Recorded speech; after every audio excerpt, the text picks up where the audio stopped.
Bonsoir. Bonsoir. Bon, Est-ce que Poupou il est mort finalement? oui, hein, on a reçu quelques commentaires d'adeptes de District 31.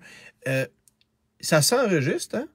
Oui, oui, Puis oui, ça a absolument. l'avantage. On peut le réécouter là, sur toutes sortes de plateformes. Puis j'imagine que c'est disponible après ça en différé, que tu as n'importe quelle plateforme. Et même si tu écris des commentaires à Gildor en direct pendant que tu écoutes District 31, Ouais. il ne les reçoit pas, contrairement à nous.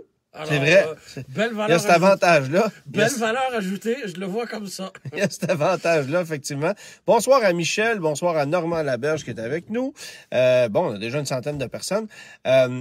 Bonsoir à Benoît qui est devant nous. Oui, absolument. Qui peut même, s'il a envie, aller faire des tatas en arrière de la voiture. Dans la troisième. Car on reçoit du public désormais. Ah, le voici, le voilà, avec sa fidèle casquette du guide de l'auto. Bon, aujourd'hui, on a réalisé un petit match comparatif que vous verrez un peu plus tard en ligne et dans le guide de l'auto. Alors, voilà pourquoi on est un petit peu en retard sur notre horaire initial. Quoique, on comprend qu'il y a bien des gens qui aiment ça, que ce soit 19h au lieu de 17h. Des fois, c'est plus pratique. La vaisselle est finie à 7h. Ouais, tu fais ça, toi? Non, j'ai un lave-vaisselle. OK. Mais ça se peut qu'on ait des horaires un petit peu différents au cours des prochaines semaines. D'ailleurs, la semaine prochaine, ça va être difficile parce que toi, tu reviens d'un événement média mardi soir. Oui, en fait, je vais quitter lundi et mardi et de ton côté, tu Moi, quittes mercredi matin, je pars. Oui, donc... Fait que ça va être difficile. Ça va, ça y est quoi? En fait, c'est un événement Mercedes pour lequel on a le droit de rien dire encore. Donc, on s'en va en Alabama très tôt lundi matin. OK. Et quelque part mardi, on va savoir pourquoi. Parfait. Alors, Puis moi, de mon côté, je m'en vais chez Volvo aux États-Unis. On va mettre à l'essai le XC60 Plug-in Hybrid T8, mais surtout le nouveau C40 Recharge, qui est en fait une version sportive et peut-être un peu plus élégante du XC40. Plus cher aussi, ou simplement, on a une version d'entrée de gamme qui est plus équipée que le XC40, là, parce que le prix d'entrée, lui, est plus élevé que le XC40. Oui, exactement. Mais comme on n'a pas d'XC40, je ne sais pas si on va plus avoir de C40.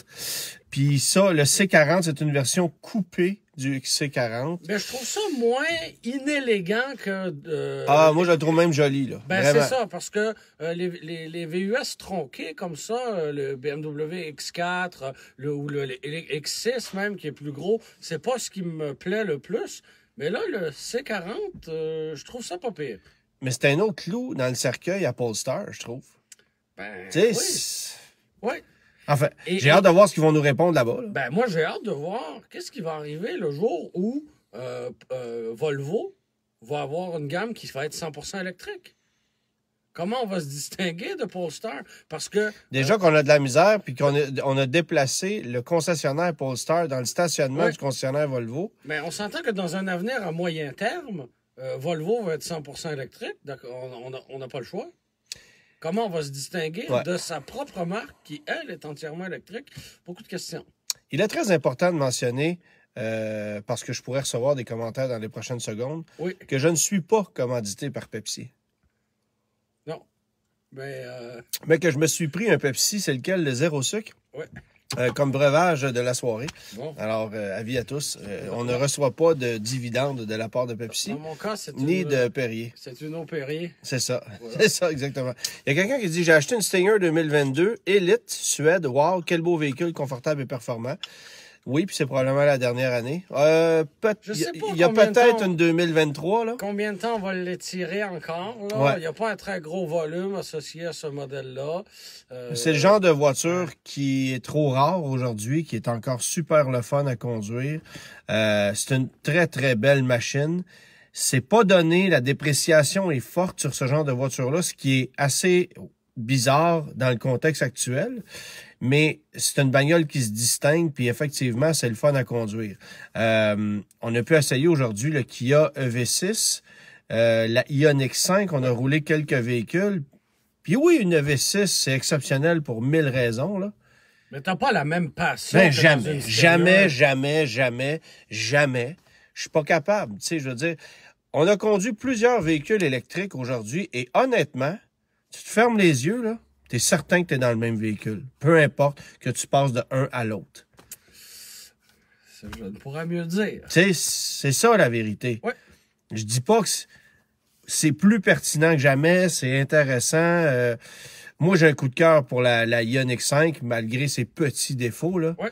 Mais la passion de conduire une voiture, là, même si tu as de la puissance, même si tu as un couple instantané, dans une voiture électrique,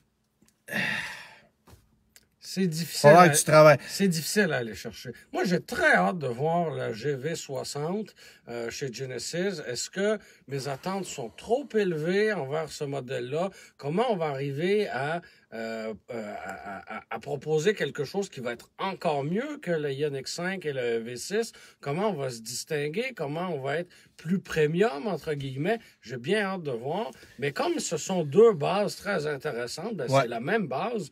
Le potentiel est là. J'ai hâte de voir comment on va amener ça à un autre niveau. Là. Oui, exactement. Merci Fabien pour les étoiles. Puis le truc, moi, que je constate, à chaque fois que je conduis un véhicule électrique, comme là, cette semaine, je mets à l'essai le BMW iX. Donc, le X-Drive 50i. Ça a 516 chevaux, ça vaut 120 000 Je vais le présenter à Salut Bonjour ce week-end. C'est quand même un véhicule assez impressionnant, honnêtement. Mais c'est lourd, ça n'a aucun bon sens.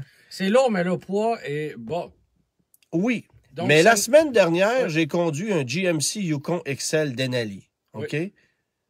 C'est écoute, d'après moi, le poids est à peu près le même, là. Ouais. Mais oui, tu es dans un gros camion, puis tu sais que c'est un camion qui est lourd. Mais tu t'attends à ça d'un gros VUS sur châssis autonome. Quand tu es dans un véhicule électrique, d'avoir la masse d'un Chevrolet Silverado Ouais. dans un véhicule de la taille d'un Grand Cherokee, par exemple, je sais pas, C'est pas efficace. c'est pas efficace. Puis c'est contre-intuitif. Puis le poids, ça a toujours été l'ennemi de la conduite automobile. Puis évidemment, les véhicules électriques sont beaucoup plus lourds que la moyenne. Ben, c'est notre collègue Guillaume Rivard qui nous faisait remarquer pour le nouveau GMC Hummer électrique, Ouais. juste le poids des batteries équivaut au poids d'une Mazda 3. Oui, oui. C'est hallucinant, là. Mais ça, C'est absurde. même si ce véhicule-là, c'est un Halo Car, là, Oui, oui. pour moi, c'est l'exemple parfait d'une technologie mal utilisée. Parce que, tu sais, c'est un véhicule qui va consommer de l'énergie à outrance. Oui, c'est de l'électricité. Mais ça n'a aucun sens de déplacer une masse aussi gigantesque que ça. Ouais. Tu sais, je veux dire, C'est la technologie dont on n'a absolument pas besoin, là. ben, en C'est fait, dommage, là, c'est parce mais- que là, plutôt que d'améliorer le rendement des batteries et des moteurs, on fait juste rajouter du poids, puis en mettre plus, puis en mettre plus, puis en mettre plus. Fait que c'est ça que je trouve un peu... Mais toujours est-il que c'est l'élément, moi, qui m'agace dans une voiture électrique, c'est que le poids est tellement important et que ça affecte considérablement le plaisir au volant. Oui. Plus c'est un véhicule, plus il est lourd, moins c'est le fun. Ça, c'est clair. Oui, et plus Pourquoi? ils vont consommer. Tu Tu sais, pourquoi on aime des voitures comme une Mini Cooper à conduire, comme Ouais. une GTI, comme Comme parce une que MX-5. une MX-5, c'est le plus bel exemple. C'est très léger. C'est Colin Chapman le Ouais. disait chez Lotus, light is right, c'est Oui, ça la vérité. Oui. Donc, on n'a pas besoin d'avoir une grande puissance pour que le plaisir soit au rendez-vous. Non, c'est Mais ça. là, on compense le poids par plus de poids, rajoutant plus de batterie. Bref, Tu sais, puis moi j'ai pris du poids, fait que j'essaie de compenser avec des voitures plus légères, puis j'essaie de m'améliorer, fait que je prends du Pepsi zéro sucre. ben oui, c'est une belle nouveauté. Hein? Quand même. On coupe dans le sucre un peu. Tu t'es pas trompé. Là. Non, écoute, je viens pas avec ça. C'est bien. C'est bien. À, Mais- quand une petite branche de céleri comme collation? Faites-vous-en pas, c'est déjà commencé. Oh, oui, absolument. En remplacement des biscuits Dad's. Oui, exactement. D'accord. Exactement. d'accord. Est-ce qu'on y va avec la question quiz? Oui, puis là, il y en a qui veulent déjà parler du prix de l'essence. On en parlera tantôt. On va glisser un mot tout de suite après ça. Vas-y donc avec ta question. Très simple. En quelle année l'ADA a-t-elle quitté le Canada? Hein, on parle beaucoup de la Russie ces temps-ci, donc pourquoi ne C'est pas pas parler? c'est pas très tendance de s'acheter un véhicule russe en ce moment, mais Non, comme non, ça fait évidemment. plusieurs années qu'on n'est plus là. Oui. Bon. Donc on cherche l'année, tout simplement. C'est où ça. l'ADA a dit au revoir au marché automobile canadien. Là, je me suis fait poser, là, avant qu'on embarque dans nos sujets, je me suis fait poser. Oups, il y a quelqu'un qui m'a écrit Ma Golf R arrive en concession dans 2 semaines. Ça, c'est Oh. Jean-François qui me dit ça. Ah, ben moi, on m'a pas appelé. Puis d'après moi, il était sur un bateau. Puis, en tout cas. Mais bref, alors, félicitations, Jean-François. Oui. Bon, on parlait du prix de l'essence parce que, écoute, il se passe pas 2 heures sans que je reçoive un appel d'une radio qui veut parler des prix de l'essence, quoi faire, quoi pas faire, comment composer avec ça. Bon, est-ce que c'est le temps de s'acheter une voiture électrique? Tu sais, il y a des questions, c'est évident. Oui. Bon. Mais en même temps, j'incite tout le monde à faire vos maths. Bien sûr. Si tu as une voiture à 5 000 $, que tu as un portefeuille un peu serré, que ta voiture consomme 8 litres au 100, puis que tu n'as pas le choix, tu roules 20 000 km par année, fait que conséquemment, ben ça va te coûter 1 000 $ de plus d'essence au bout de l'année à cause du prix de l'essence. C'est une pilule qui est difficile à avaler. C'est pas le temps d'aller se chercher un véhicule électrique à 50 000 $ et pour finalement sauver en essence. Vous allez avoir des gros paiements tous les mois. Là. Moi, je prenais l'exemple d'une personne qui fait 40 000 $ par année brut. Il en reste 28 une fois que tu as payé les impôts et tout ce que tu voudras. Puis là, ta facture d'essence augmente de 1 000 $ par année. Ça fait mal au portefeuille. Mais ça fait bien moins mal que de s'endetter de 50 000 $ ou de 40 000 $ pour une voiture neuve. Pour les 7 prochaines années. Tu sais, à un moment donné, bon. Puis je comprends que, oui, tu mets de l'essence à toutes les semaines, puis que ce paiement-là en essence, ça peut être le paiement de la voiture, mais il en demeure pas moins que faut que tu fasses tes maths adéquatement. Des fois, là, ça marche pas. Fait que ça, faites attention. Mais le truc que je donne aux gens maintenant, aussi drôle que ça puisse paraître, moi, je parlais à la radio avec Benoît Dutrisac ce midi de tout ça. Tu sais, moi, je demeure sur la rive nord de Montréal, à Ville-Lorraine, tout près de la route 335. Ouais. Et pour me rendre à TVA, ben, logiquement, tu prends la 335 qui devient la 19 qui devient Papineau, puis tu arrives directement à TVA. C'est 26 point quelques kilomètres porte à porte. Mais, en raison du trafic, en raison du temps que ça prend, tout ça, Waze ou n'importe quel GPS me fait prendre l'autoroute 640, je me rends jusqu'à l'autoroute 13, je descends la 13 jusqu'à la 20, je prends la 720, je sors, je fais 2 fois le kilométrage que je devrais faire normalement si je prenais la route la plus directe. Mais ça prend beaucoup moins de temps. Ça prend un peu moins de temps, mais ça coûte beaucoup plus cher d'essence. Oui. Fait qu'aujourd'hui, on est peut-être rendu à calculer ça aussi. Oui. Tu sais, avant, tu ne te posais pas nécessairement la question. Oui. Mais aujourd'hui, ben là, écoute, si tu consommes, si tu roules 30 km de plus pour te rendre au travail, puis que ça te coûte 5 minutes de plus, ben ton 30 km, il t'a peut-être coûté 8 piastres d'essence.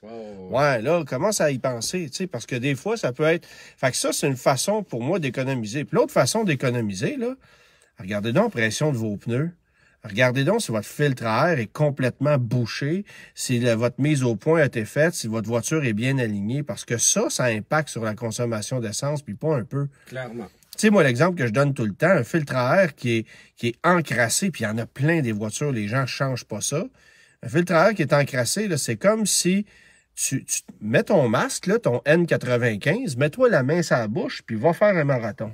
Puis tu m'en reparleras, tu vas voir que tu vas pomper l'huile, pas à peu près. Mais c'est ça, fait que ta voiture, elle va consommer davantage. Des pneus qui sont trop mous, qui sont mal usés, une voiture qui est mal alignée, tout ça, ça impacte. Des fois, ça peut être 25-30 % de plus en consommation que ce que la voiture devrait consommer normalement. On peut revoir aussi sa vitesse de croisière sur l'autoroute. Là, on est habitué de rouler à 120 km/h. Si on abaisse ça à 105 sur l'autoroute, quand on n'est pas dans le trafic, ça peut jouer considérablement, là.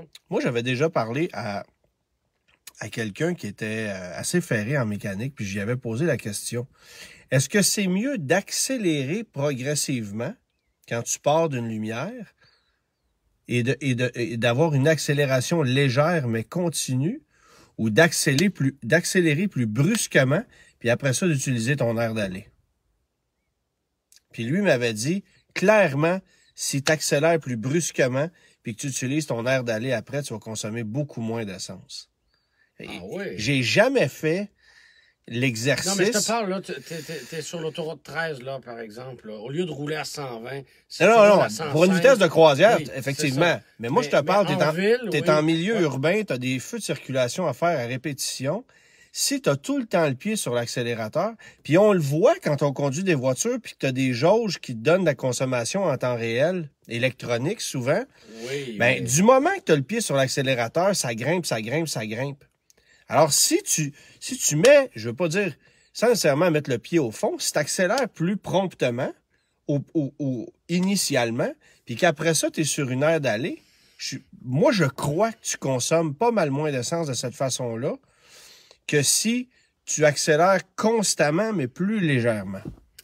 C'est une... Tu sais? Oui, mais tu sollicites un effort très grand, tu sollicites énormément d'énergie, mais pendant une courte période, plutôt que d'y aller modérément. Puis est-ce que... L'exercice vaudrait la peine d'être fait, mais je suis pas convaincu que d'aller chercher beaucoup d'énergie, justement, dans les premières secondes, soit beaucoup plus économique que d'y aller progressivement. Là.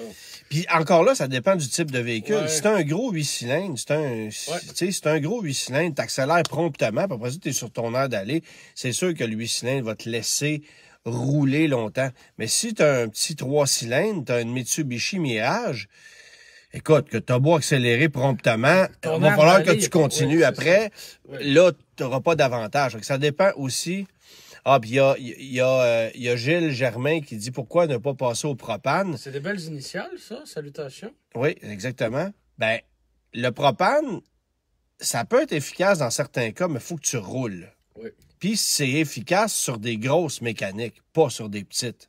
Jamais. Donc, pour des entreprises qui ont des flottes de camions, par exemple, là, il peut y avoir un intérêt, mais pour monsieur, madame, tout le monde, qui a un véhicule moyen, non, pour le ça moment, vaut absolument pas la peine. C'est pas intéressant. Parce que le coût de conversion est assez élevé. Voilà. Puis parce que on s'est rendu compte aussi que pour plusieurs mécaniques, la conversion au propane affecte la fiabilité du moteur.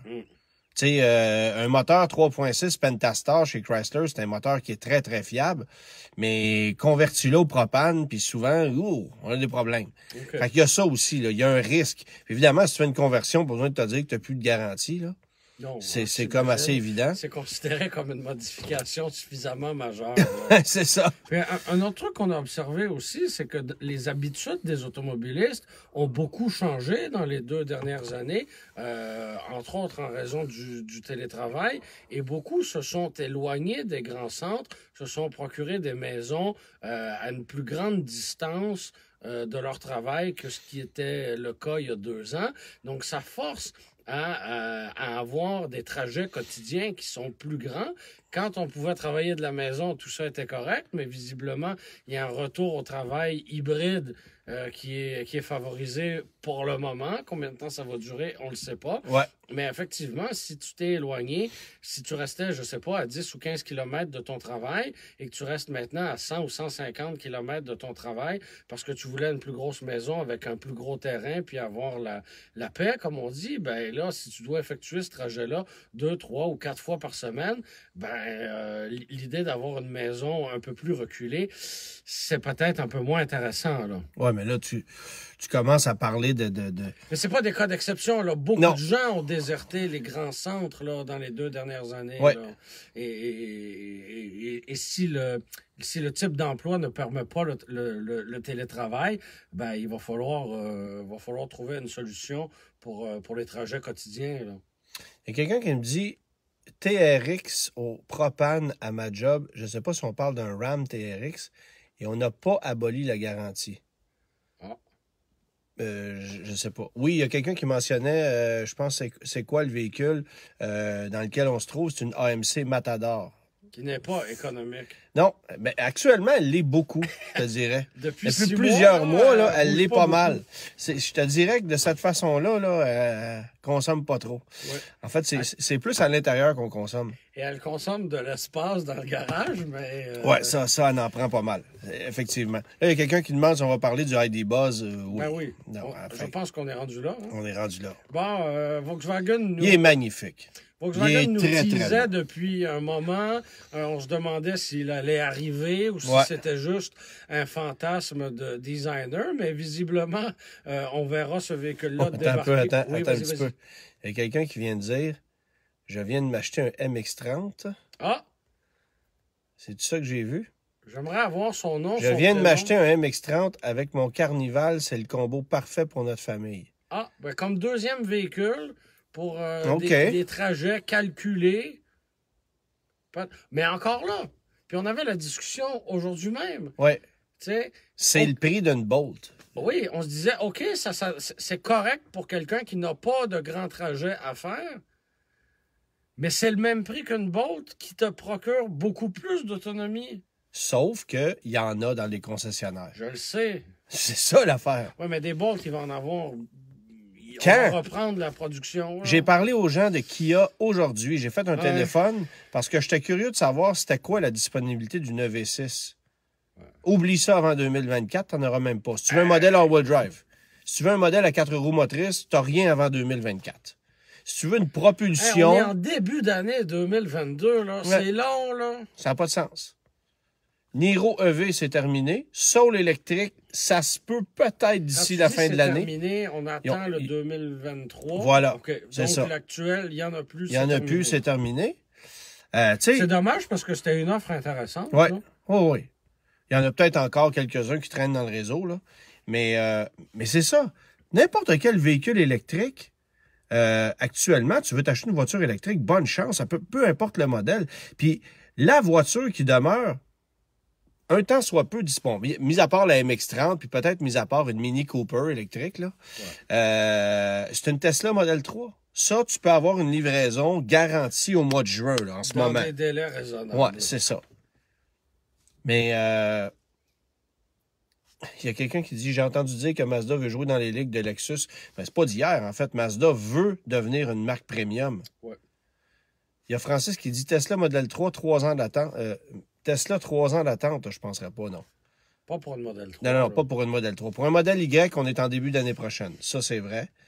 Puis bon, si vous voulez une Model S Plaid, il y a peut-être des exceptions. Si vous avez commandé un Cybertruck, ça va-tu exister un jour? Bon, là, c'est une autre affaire. Mais pour une Model 3, actuellement, un long range propulsion, là, vous allez chez le concessionnaire, ça va prendre quelques mois, vous allez l'avoir.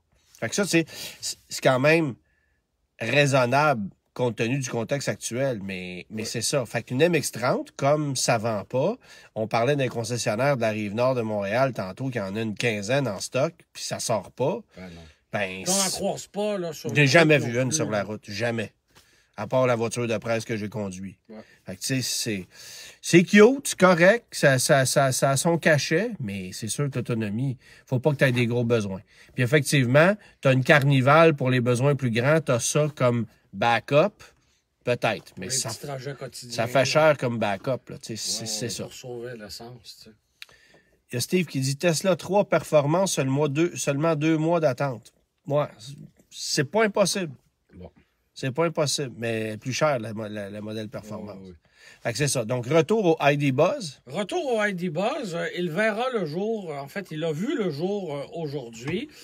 On a eu la confirmation qu'il allait être commercialisé en Amérique du Nord et dans une version à empattement plus long avec une troisième rangée parce qu'on a vu beaucoup de photos circuler aujourd'hui d'une version européenne avec un empattement qui, lui, est plus court et qui n'a pas de troisième rangée. Un peu comme le Tiguan.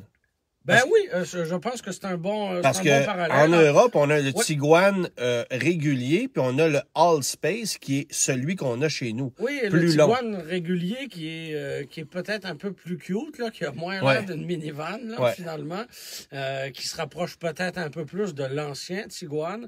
Mais enfin, bref, oui, en Amérique du Nord, ce sera la version allongée avec trois rangées. La plateforme MEB. la même que le Volkswagen ID4. Il n'y a pas de grande surprise. Les coûts de développement sont très élevés pour ce type de plateforme-là. Ouais. Donc, on rentabilise au maximum. Batterie de 82 kWh, c'est à peu près une des seules données techniques qu'on nous a fournies parce que Ouais. pour ce qui est de la puissance, Non, on n'a pas. de l'autonomie, de temps de recharge, de tout ce que tu veux, on n'a rien eu de ce côté-là. Puis là, on parle... Mais, Oui. tu sais, regarde le look de ça. Ah, c'est... Moi, non seulement je trouve que le design est extraordinaire, autant dans la version passager que la version cargo, Oui. mais en plus, ça ramène sur le marché la pertinence d'une fourgonnette. Puis Oui. ça, moi, j'adore ça. Je suis tanné des pseudo-VUS pas pratiques. Oui. On nous fait croire que c'est des véhicules polyvalents, ça ne l'est pas. Ça, là, c'est une fourgonnette. On a vu des photos de l'habitacle, là. Ça a l'air très, très grand. T'as pas le choix, je veux dire. Le dégagement entre le toit et le plafond, c'est haut, là. Il y a de la place. C'est sûr que ça va être, c'est sûr que ça va être génial. On s'attend à des prix quand même élevés, là, on se le cachera pas. Puis il y aura des versions, puis bon. Mais imagines-tu comment ce véhicule-là va devenir une caricature sur la route, comment ça va faire des véhicules de livraison pas mal plus sexy qu'un Savannah, puis que, tu sais, tu comprends-tu? C'est bon. Mais c'est pas demain que ça va arriver. Là, 2 ans. On parle d'un début de commercialisation pour 2024. Ouais. C'est encore très loin. On a le temps d'avoir des tonnes de délais d'ici là. Fait que on ne s'emballe pas tout de suite, là. Mais Volkswagen va continuer de nous donner de l'info là, au compte-gouttes d'ici là. Ouais. Mais oui, c'est rafraîchissant de voir autre chose qu'un banal VUS arrivé. Oh, ouais. On reconnaît très bien là, le vieux microbus, le vieux Westphalia avec la peinture 2 tons, le gros logo Volkswagen à l'avant. Il y a quand même les clins d'œil quelqu'un... au passé sont quand même bien présents, même si c'est une vitrine technologique absolument moderne. Il y a Jean-François qui dit Volkswagen n'est même pas capable de livrer des ID4, GTI, Golfer, etc. Fait que bon, faut peut-être pas rêver. On s'excite en regardant ça, mais en même temps, on comprend que ça arrivera pas demain. Là. Non, c'est ça. C'est dommage, mais bon, première chose, là, vous avez le temps d'aller mettre un dépôt, là? T'sais, ça n'arrivera pas avant 2 ans. Fait qu'allez mettre votre nom tout de suite sur une liste. Oui, mais là, on a le temps d'avoir une location de 3 ans avant que ce véhicule-là arrive. À un moment donné, ça n'a pas de bon sens. Ça n'a pas de bon... Je sais, ça n'a pas de bon sens, mais en même temps... Là, mettons, le nouveau ID Buzz t'intéresse, fait que tu vas aller mettre un 500 de dépôt là. Tu vas aller chez Chevrolet parce que peut-être qu'en 2026, tu aimerais ça avoir un pick-up électrique. Check bien ça. Chevrolet vont ramener le Corvair e-Greenbrier. Ouais, ou l'Astro. Le e-Astro. C'est ça. Le Ford et le e-Aerostar. Le e-Venture. Ouais, c'est ça. Ça va être magnifique. Pas sûr. Le Lumina APV-E, tu sais? Ouais. Non. C'est pas une bonne idée. Mais bref, c'est sûr que Vaux, avec ça, vont... Tu sais, on se souvient... en fait, ça fait quoi? Ça fait à peu près 25 ans qu'on avait dévoilé. Donc, c'est en 94 qu'on a dévoilé le premier concept de la New Beetle. Ouais. Voiture est arrivée sur le marché en 98. Ça a marché 20 ans, une Beetle. Là. Bon, les dernières années, ça pognait moins, là. Mais c'est encore un produit intéressant, même dans les dernières années. Ça demeurait un véhicule rétro, un véhicule décapotable, attrayant, pas trop cher. C'est ça, exactement. Il y avait encore un intérêt pour ce véhicule-là. Oui, puis regarde le prix des Beetle décapotables aujourd'hui dans l'occasion, surtout les récentes, là. Ils se vendent le prix des neuves. Bien sûr. Fait que c'est Parce ça. qu'il n'y a plus... Tu peux acheter quoi, là, comme cabriolet à moins de 40 000 $? Puis encore Mustang, de base, ça a l'air d'un char de location, là. C'est ça, là, blanc avec... Mini Cooper. Tu sais, c'est limite, MX5. là. Il reste plus grand-chose, là. Ouais, c'est ça. Il reste vraiment plus grand-chose, là. Exactement. Puis une MX5, tu sais, commande-en une maintenant, si t'en veux une pour l'été 2023, là. C'est ça aussi, là, la réalité, là. Non, mais c'est vrai pour toutes les voitures ou à peu près. Fait que là, c'est ça. Mais je pense que le ID Buzz, on frappe un grand coup. Tu sais, je dis le ID Buzz, le ID Buzz. ID Buzz en français, c'est bizarre, Ça fait bizarre. C'est quoi la journée tous les gens avec des dreads vont... C'est plein de jugements, ce que je dis, là. La journée où tous les gens avec des dreads vont fumer du cannabis au parc du Mont-Royal, là, c'est le 4 mai.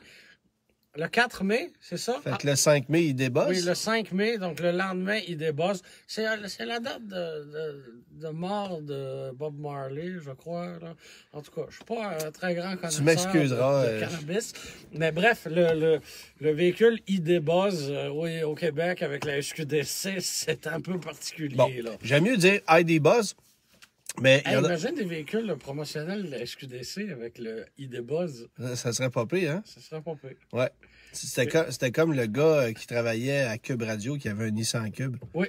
Ouais. C'était pas pire. Ouais. Mais c'est quoi, le 20 avril? Bon, 20 avril. Vous voyez que je suis pas à jour. C'est ça. Mais toujours est-il que c'est ça. On va arriver avec ce véhicule-là qui, à mon avis, a pas mal plus de personnalité que le ID4.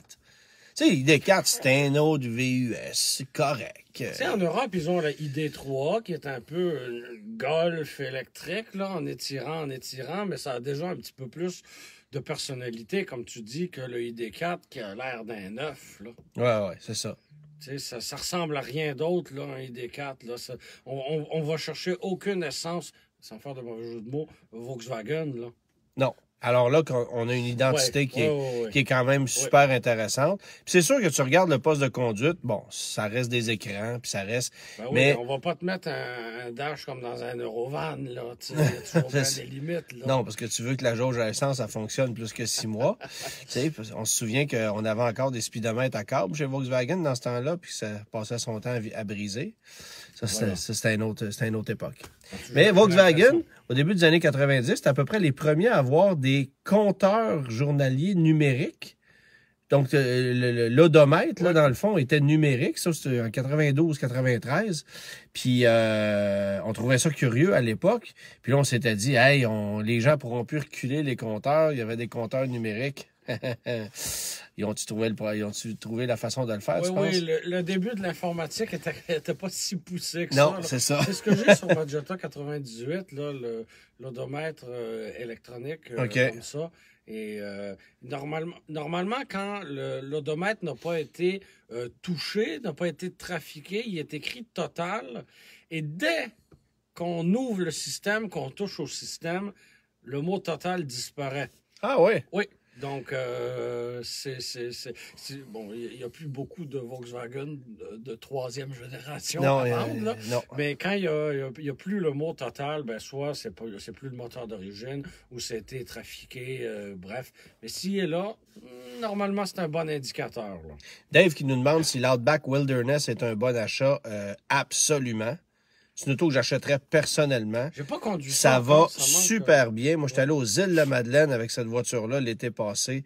C'est extraordinaire. 10 litres au 100. Ça consomme un peu. Ça consomme un peu, puis, mais... La couleur de lancement, c'est l'espèce de bleu, là. Bleu foncé. Ouais. Il y a d'autres couleurs aussi qui sont intéressantes. Il y a une espèce de vert armé qui est pas laid. Oui, qui s'agence peut-être un peu mieux aux accents orangés, ocre, là. Mais c'est pas juste... La conduite, le comportement, le confort. Moi, tu vas me vendre ça avant n'importe quel... Edge, Sorento, Murano, Acadia, nomme-les toutes là, dans ce segment-là. L'Outback, pour moi, c'est top 1. C'est un achat sans souci. T'achètes ça, t'as une tranquillité d'esprit. Tu la revends comme ça quand t'en veux plus. C'est la meilleure voiture de ce segment-là, c'est sûr. Puis là, le moteur 2.4 turbo, au début, on le regardait. T'es pas sûr, mais ça a l'air fiable. Sûr, là. Mais là, ça fait un moment qu'il est arrivé dans la scène d'abord. Puis, il n'y a pas eu de problèmes majeurs qui ont été répertoriés là, avec cette mécanique-là. Il y a Massimo, par contre, qui a un point. Puis c'est drôle qu'il me ramène ça sur la table parce que ça m'était sorti un peu de la tête. C'est vrai que les systèmes de sécurité dans cette auto-là, c'est un peu intense. Mais il marche jamais, premièrement. Je conduis un Forester. Des là. témoins, le système, comment qu'il l'appelle, EyeSight, là. Non, c'est un enfer à utiliser. Un enfer à utiliser. C'est l'élément qui est agaçant, mais faut tu désactives tout, puis voilà. Mais c'est plate de payer pour une technologie et d'avoir en retour quelque chose qui ne fonctionne pas, là. Mais je peux te dire une chose, Oui. c'est que quand j'étais aux îles de la Madeleine, Oui. dans les dunes de sable avec cette Oui. voiture-là, ils pouvaient pas les lire, les lignes au sol. Fait que ça réglait un problème. Effectivement. Ouais. Bon, ça paraît pas trop avec ton bronzage, mais tu as été passé un petit moment au Mexique et tu en as profité pour analyser le paysage automobile Ben. du Mexique de ton œil de touriste. Après quelques jours sur un resort à se poser la question plage ou piscine, je me suis dit que ça serait le fun de casser la routine puis de me louer une petite voiture et d'aller me promener un peu, Oui. histoire de voir le paysage. Et je me suis loué une rutilante Chevrolet Aveo de nouvelle génération qu'on n'a pas ici, berline 4 portes, 4 cylindres, 1.6 litres, automatique, 6 vitesses, rien de compliqué là. Content de voir que tu t'es payé un rêve. Ouais, je me suis payé un rêve. Initialement, ils voulaient me donner un Chevrolet Trax.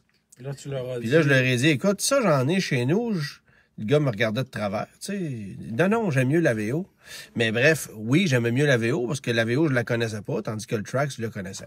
Alors j'ai pris cette AVO-là, mais ce qui m'a frappé, c'est que, bon, d'abord au Mexique, là, des petites voitures, en veux-tu, là? Il n'y a que ça. Oui. Euh, Beaucoup de berlines. Beaucoup de petites berlines. J'oublie le nom, mais l'équivalent de la Honda Fit de dernière génération, 4 portes avec un coffre, il y en a partout. Des Dodge Attitude, qui sont des Mitsubishi Mirage G4 avec une calandre Dodge. Et t'as publié une photo sur ta page. Ça a l'air d'un mauvais Photoshop, en fait. Oui, mais Ça là-bas... existe pour vrai. Ça existe pour vrai. En fait, on vend 2 produits Dodge du côté du Mexique qu'on ne vend pas chez nous. Il y a cette voiture-là. Et il y a le nouveau Dodge Journey 2022 qui est exclusif au marché mexicain. J'ai posé la question aux gens de Chrysler tout récemment à savoir est-ce qu'il y a des possibilités que ce véhicule-là vienne en Amérique du Nord. Et évidemment, on nous a répondu une réponse un peu insignifiante et très protocolaire. On ne parle pas des produits futurs, mais c'est bien évident que ça viendra jamais ici. Pourquoi? Il y a quelqu'un qui me dit, c'était bien le vol Sunwing? Non. Sunwing, plus jamais. J'ai terminé. C'était le mot éditorial du jour. C'est ça. Sunwing, c'est fini. Oui, mais quand tu vas aller dans des tout inclus comme ça, il n'y a pas 50 possibilités. Non, mais tu sais, je veux dire, ça prend au moins une compagnie qui a un avion de backup quand le premier fonctionne pas. Oui. Puis qui te facture pas ton sac de chips après t'avoir fait patienter 7 heures avec comme seule excuse « sorry for the delay Oui. ». Tu sais, un peu plus de savoir-vivre que ça serait... Mais bref, fin de l'histoire. Donc, le Dodge Journey qu'on a au Mexique, c'est drôle comme association, mais Stellantis a fait une association avec Geely Automotive Group qui vendent, là j'oublie le nom là, chinois de ce modèle-là, mais c'est un GAC quelque chose là qui est un kimchi, comment qu'il l'appelle? Kimchi, c'est... Pas kimchi. Salade, C'est un nom qu'on pourrait pas commercialiser en Amérique du Nord, clairement, parce que ça a une connotation pas très positive. Mais c'est un véhicule chinois, rebadgé et redessiné légèrement pour le marché mexicain et vendu sous le nom de Dodge Journey. C'est pas laid plus qu'il faut. C'est un moteur 1.5 turbo de 150 chevaux à peu près avec une automatique à 6 rapports. Donc, technologiquement, c'est très ordinaire. Mais il en demeure pas moins que c'est un véhicule qui a un beau look, format Honda CR-V. Ça a l'air tout à fait moderne, présentation très honnête. Ça a rien d'un Chrysler. Là.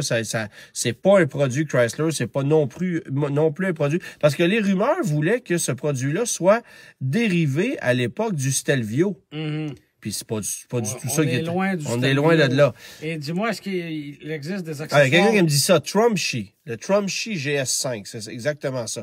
Fait qu'on le vend là-bas sous le nom de Dodge Journey, mais c'est un Trumpshi GS5 qui est un GAC GS5. C'est très simple, tout ça. Est-ce qu'il se vend des accessoires Mopar pour ce écoute, véhicule? je ne sais pas. Okay. Je ne sais pas.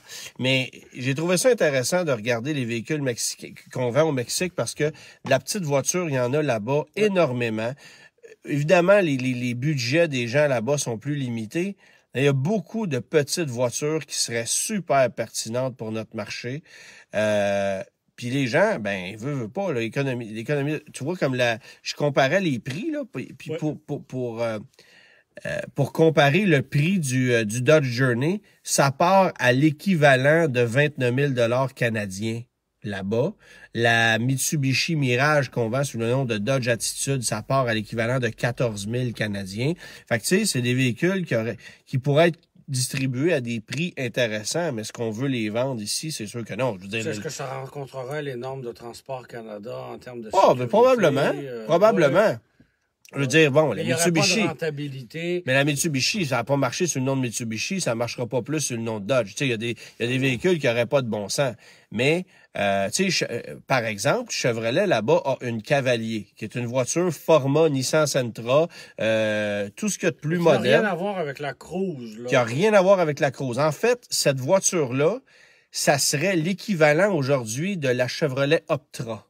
Okay. Qu'on a eu à l'époque. Ouais. On a continué. C'est une voiture probablement de fabrication sud-coréenne, mais vendue au Mexique et dans d'autres pays, qui est une voiture tout à fait moderne avec un design très honnête, beau format. Puis on utilise le nom Cavalier là-bas parce que GM l'avait dans son catalogue. C'est pas plus compliqué que ça. On vend aussi une version berline de la Spark. Ça, faut quand même le faire, là. Le coffre, il est grand comme ma main, mais ça demeure une berline. Il y a plein de petits trucs. Il y a des Volkswagen Caddy qui sont des Volkswagen Polo avec une boîte en arrière. Donc, tu sais, il y a toutes sortes de trucs. Est-ce que tu as vu encore des vieilles Beetle taxis? Parce qu'on sait que c'est quand même un symbole du Mexique, les taxis verts et blancs. Des Beetles, t'en vois à chaque 2 minutes, là. Okay. Mais des vrais taxis, là, je n'ai vu un seul. OK. Je n'ai vu un seul. Fait que, ça commence à s'effacer. Par contre, t'as encore la génération 3 de la Nissan Sentra qu'on appelle la Tida, c'est ça? J'oublie le nom, là. Mais qui est l'équivalent de notre Sentra qu'on a vendu de 91 à 95 ici, là. Ça a été les taxis les plus populaires là-bas. Puis ça, t'en vois encore partout. Puis c'est encore des taxis. La Turo, merci. C'est pas une plateforme de partage de véhicules, ça? Oui, Turo. Oui, c'est ça. Nous, on le prononce... Ouais. Si on était français, on dirait Turo. Ici, okay. Mais là-bas, c'est la Tsuro. Tsuro. Okay. Alors, en tout cas. Fait que, bref, c'est des voitures. C'est ça, Nissan Tsuru. T-S-U-R-U. Qui est la Sentra qu'on a eue ici, mais qu'on a fabriquée jusqu'à tout récemment parce qu'en fait, c'est la berline Versa de dernière génération qui la remplace. Bref, tu as un marché là-bas qui est complètement différent.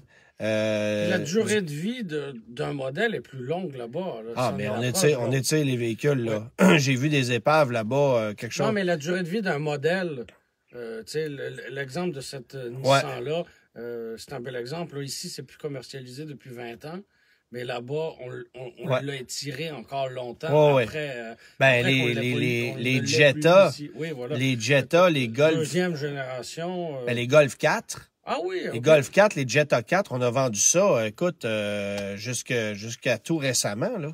Hey. On les a étirés longtemps, là. Tu sais, c'était des voitures brésiliennes, mais on les a étirés longtemps, là. Fait que, tu sais, là-bas, il y a beaucoup de véhicules très différents du nôtre. Puis ce qui est drôle, c'est que tu as beaucoup de petits pick-up.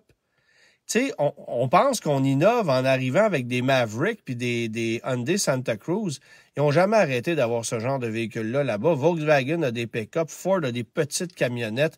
J'ai vu des Holden, parce que là-bas, toutes les marques sont vendues, Peugeot, Renault, t'as n'importe quoi. C'est un très gros marché automobile, ouais. Là. On n'y pense pas trop. T'as du stock bien intéressant, mais c'est drôle de passer devant un concessionnaire Porsche quand t'es à Cancun, de voir une Taycan rechargée dans tu sais, il y a des Porsche là-bas, t'en vois pas ben, là. Il y a pas... Ouais. C'est sûr que la disparité des richesses est très grande. Ouais, c'est ça. Il y a une partie de la population qui est très, très, très, très riche, puis une autre grande partie de la population qui est très, très, très pauvre. Là. Il y a quelqu'un qui me demande, est-ce que tu crois à la Tsuru de bras? Tsuru de bras. Okay. Il y a quelqu'un qui me demande, est-ce que tu crois à la rumeur concernant la Beetle EV? Pour moi, c'est juste logique. Ça dépend juste comment on va l'amener. Oui. Mais on va-tu y donner cette fameuse plateforme-là? On va-tu avoir le même empattement qu'un ID4? Mais on peut travailler les empattements aujourd'hui. Oui, je sais bien, là, mais... Tu sais...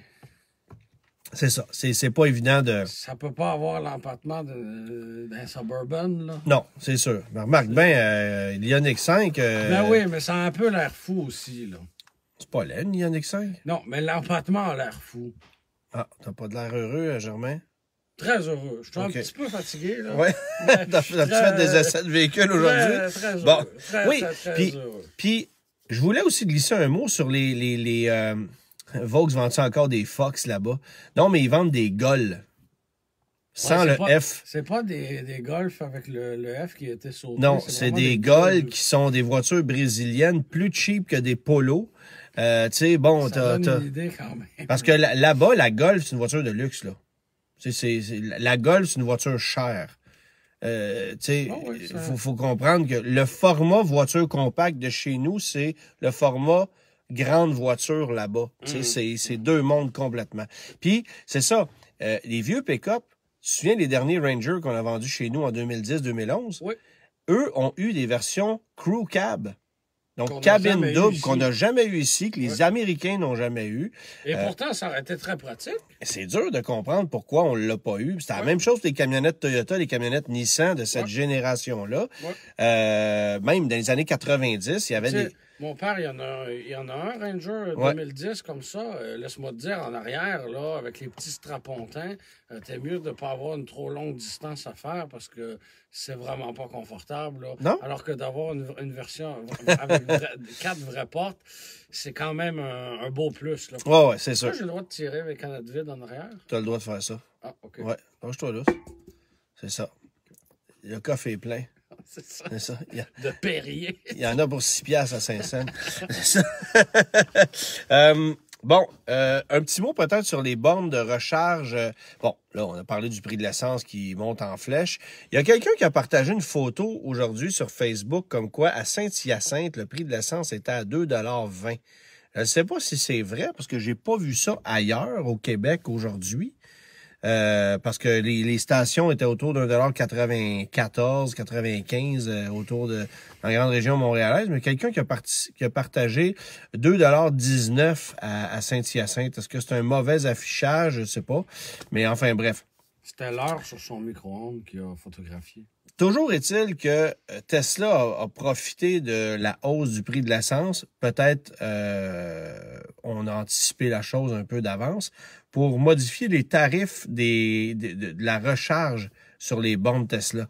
Et ça peut finalement coûter quand même assez cher de recharger. Bon, ça coûte pas aussi cher que de l'essence, là, bien évidemment, mais ça peut coûter quand même assez cher recharger sa Tesla sur des bornes Tesla. Là. Oui, on sait que la majorité des recharges se font à la maison, Ouais. mais quand on a de plus grands trajets à parcourir, ben on s'arrête en chemin et là ça peut devenir assez coûteux. Et donc jusqu'à il y a quelques jours, il coûtait de 20 à 50 sous la minute. Je pense qu'un peu plus que quelques jours, jusqu'à il y a quelques semaines. Quelques semaines, Puis bon, bon, voilà. ouais. Il coûtait de 20 à 50 sous la minute pour la recharge sur une borne du réseau Tesla. Maintenant, le tarif passe de 19 sous à 1,65 $ la minute pour une recharge là, de 180 à 250 kilowatts. Puis ça, c'est une observation générale. Mais il y a des endroits où c'est encore plus cher. Localement, effectivement, il y a des endroits où c'est plus cher. Il y a un endroit à Orangeville, en Ontario. Il y a un internaute qui recensait une recharge à la même borne dans des conditions similaires. Une recharge de 25 minutes lui avait coûté 9,85 $ un peu plus tôt cette année. Et pour une recharge de 24 minutes avec les nouveaux tarifs, on est à 19,26 $. Donc, c'est quand même considérable. Là.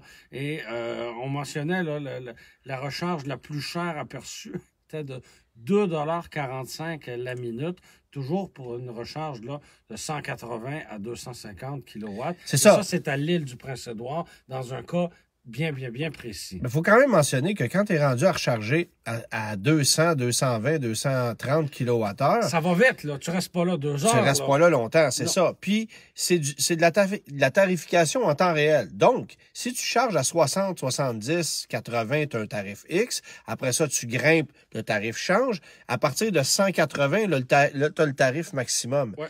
Mais en deçà, tu as 3 tranches inférieures de tarification. Donc, tu sais, tu ne payes pas le plein montant tout le temps. Non. Tu sais, Mais une fois que tu auras passé une demi-heure là, ça va être beau. Là. Ah, puis C'est- encore. Oui, c'est ça. C'est ça. Dans son cas, il était question de 25 minutes, mais des gens peuvent passer 15 ou 20 minutes juste pour aller chercher un petit boost, entre guillemets, pour se permettre de finir, d'arriver à destination. Là. Mais tu sais, si dans la pire des situations, faire le plein de ta Tesla sur une bonne Tesla te Ouais. coûte 25$, Oui, quand même moins pire que de faire le plein d'une Porsche Panamera qui t'en a coûté 150.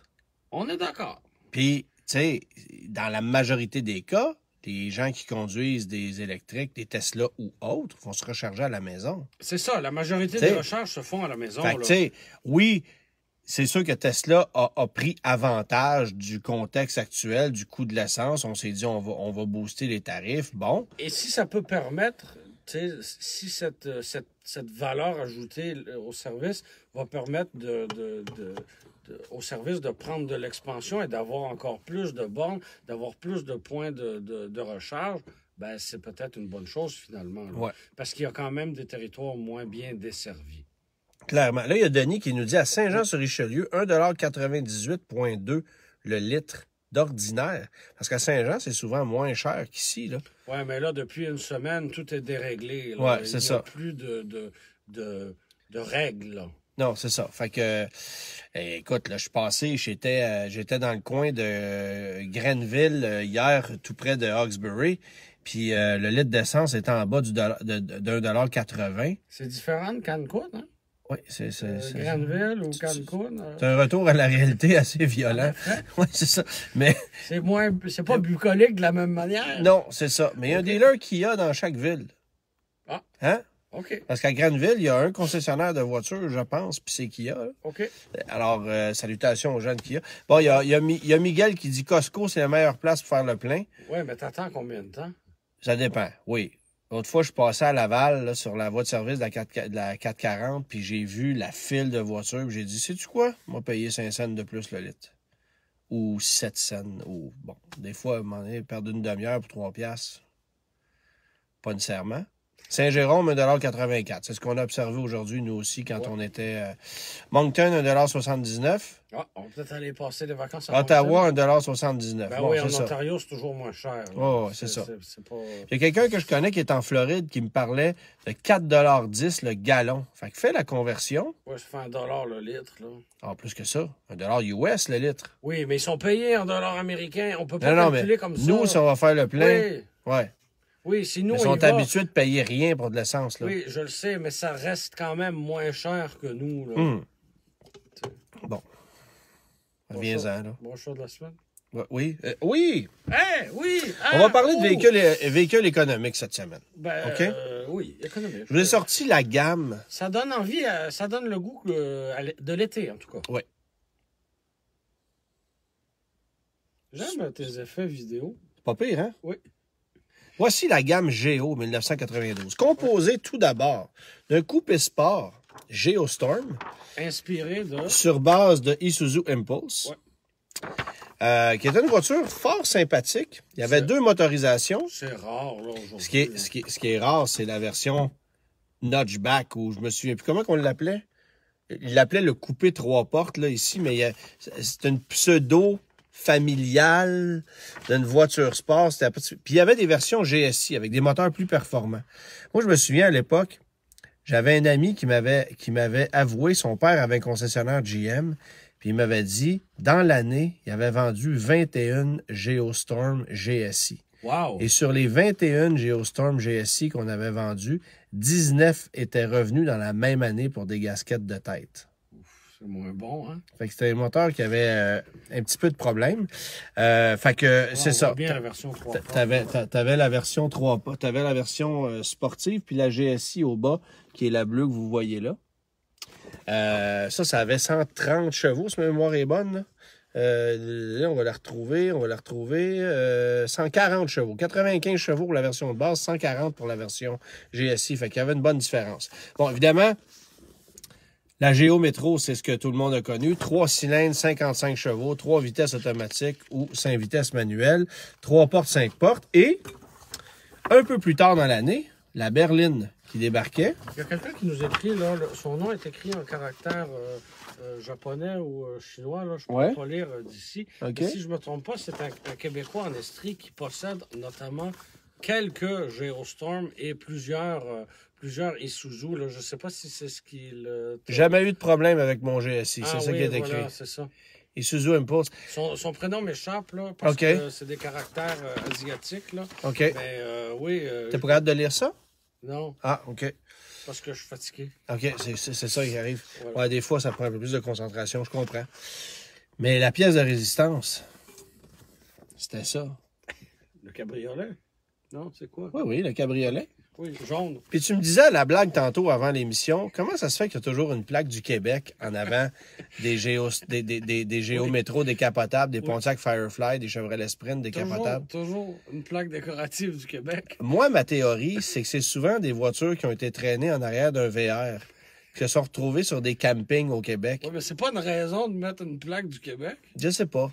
Écoute, c'est une bonne question.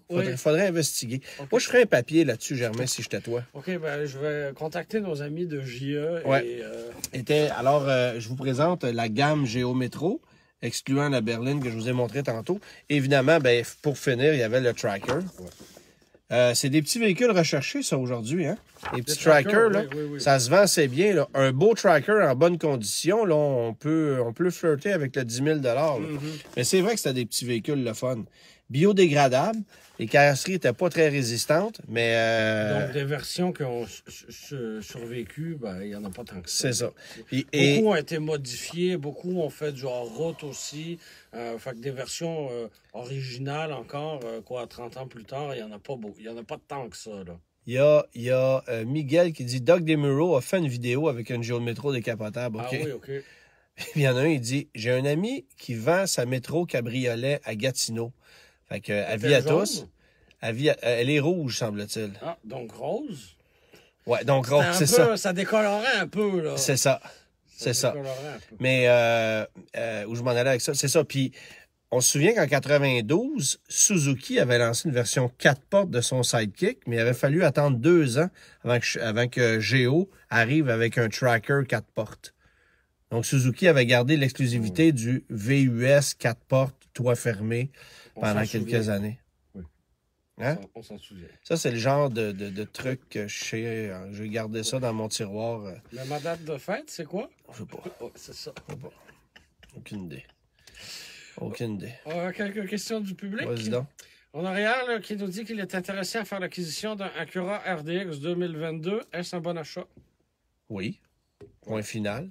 Ouais.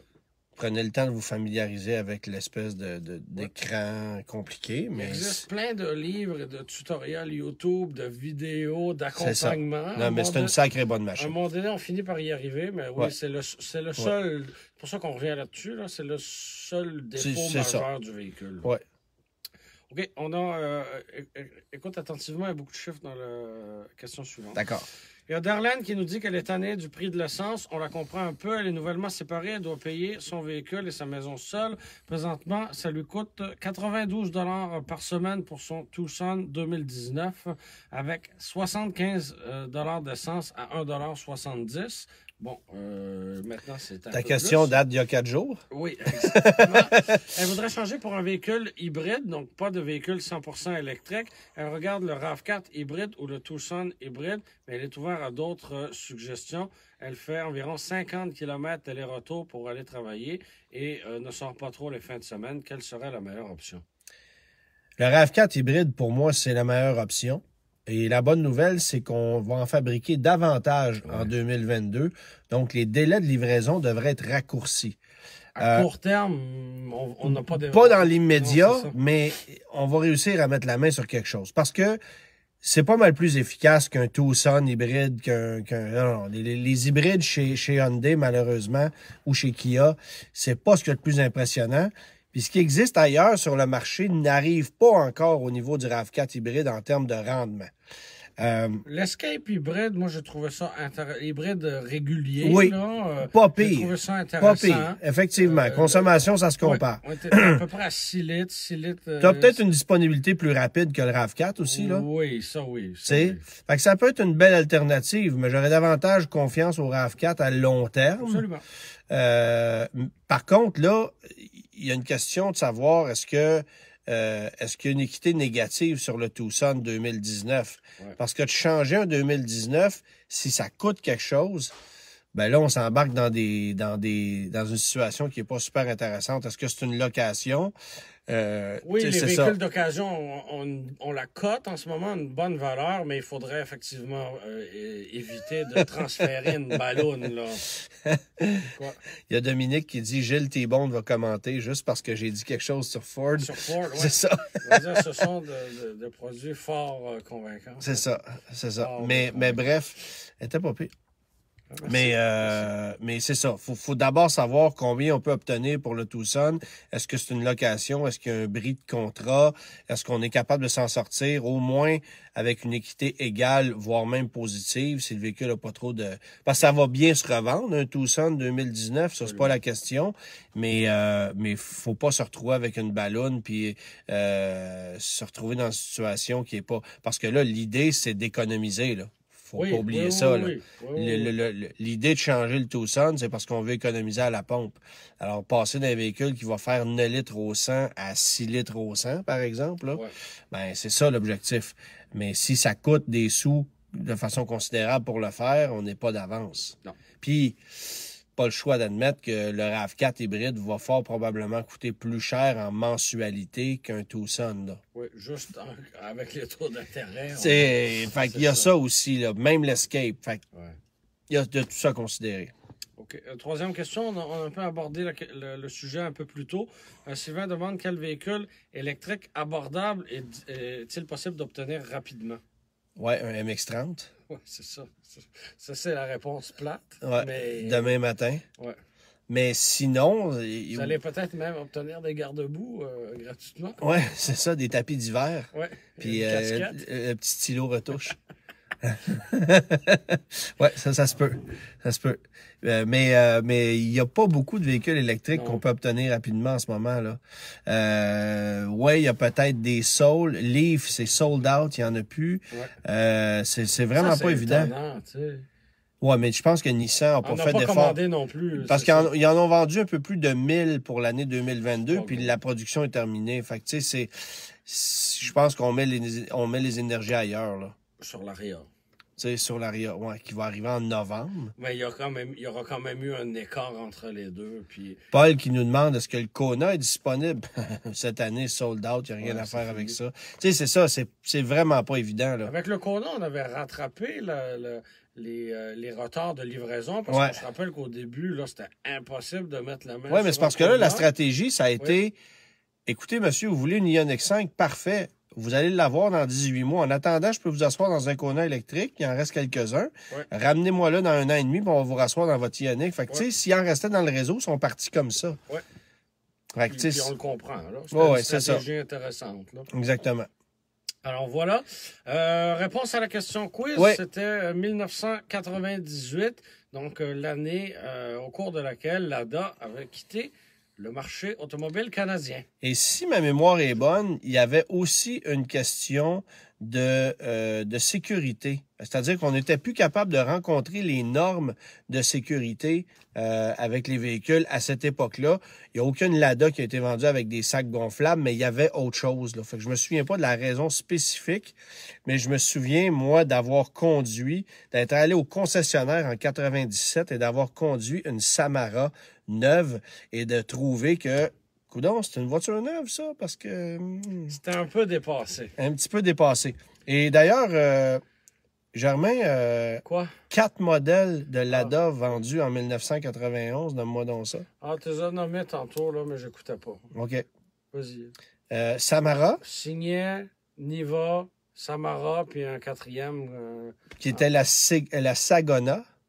Mais il faut aussi savoir que le Niva a été vendu en version décapotable, un peu comme le Suzuki, le Chevrolet Tracker que je vous ai montré tantôt. Très rare. Puis il y a même eu une version pick-up. Puis là, les gens me parlent de la version Cossack, mais Cossack, c'était un trim un peu plus de luxe du Niva de base. Mais ça, c'est très, très rare. Il y a eu ici au Canada des Niva décapotables puis des Niva pick-up. Combien on en a vendu? Aucune idée. Mais je me souviens d'avoir vu ça physiquement, même au salon de l'auto, au stade à l'époque, il y en avait un kiosque plein. Il y a peut-être des gens qui ont des photos de ça.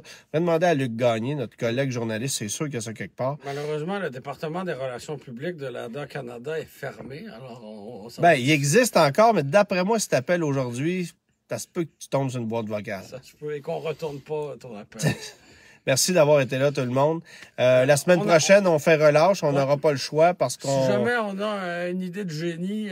on sait pas trop comment on va vous patenter ça, mais sinon, ça sera dans 2 semaines. Alors, merci d'avoir été là. Bonne soirée, tout le monde. Au revoir. Cossack Wilderness d'aujourd'hui, ouais.